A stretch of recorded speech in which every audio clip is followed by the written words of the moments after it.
j'ai une mauvaise nouvelle, tu vas mourir un jour, peut-être demain, peut-être dans 50 ans, mais tu vas mourir. Comme moi, comme Justin Trudeau, comme l'inconnu que tu as croisé dans la rue, même Jésus est mort.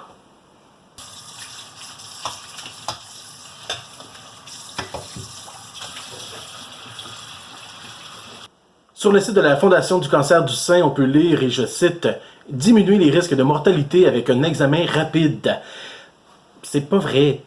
On augmente la prévention et le dépistage et le taux de guérison, mais le risque de mourir demeure de 100%. Même si on trouve le cancer du sein rapidement, et tant mieux, hein, mais la personne va quand même mourir un jour. D'autres choses, on espère dans plusieurs années, mais elle va quand même mourir un jour. Un article dans le François titrait « Une étude donne la solution pour réduire significativement la mortalité, bouger ». Faux! Ça peut diminuer les risques de certaines complications, mais le taux de mortalité demeure 100%. Même les plus grands athlètes meurent un jour. On peut réduire les risques de développer des maladies, on peut réduire des problèmes de santé, mais on ne peut pas réduire la mortalité. On meurt tous, tout le monde meurt. Voilà.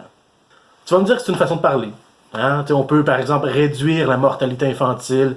Oui, on peut réduire une manière de mourir, mais on va mourir quand même. Toute ma vie, on me dit que j'allais mourir jeune anyway.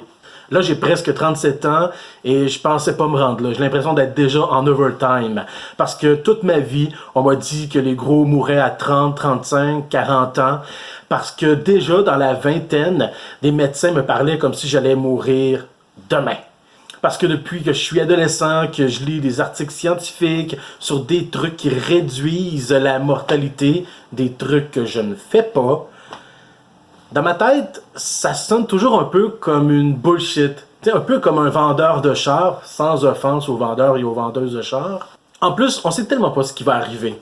On peut mourir de tellement de façons, tellement n'importe quand. J'ai aucune idée quand est-ce que je vais mourir, mais je sais que je vais mourir. Parler d'augmenter l'espérance de vie, déjà, ce serait plus honnête.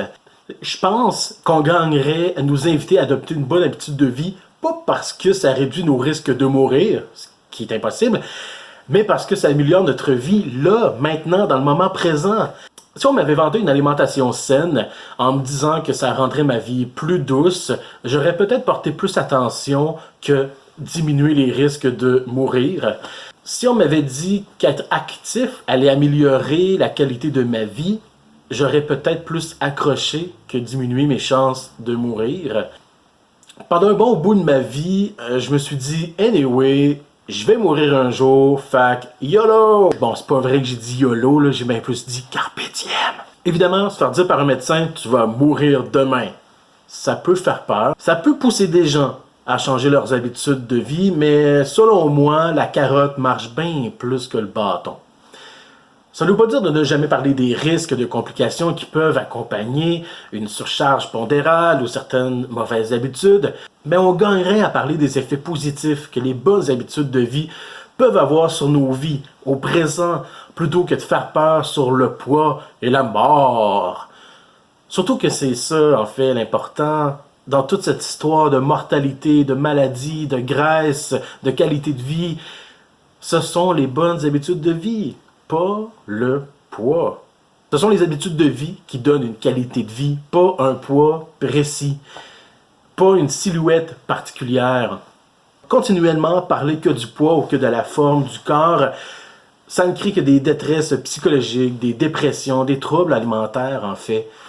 Parler de vie saine, parler de bonnes habitudes, là on parle de santé.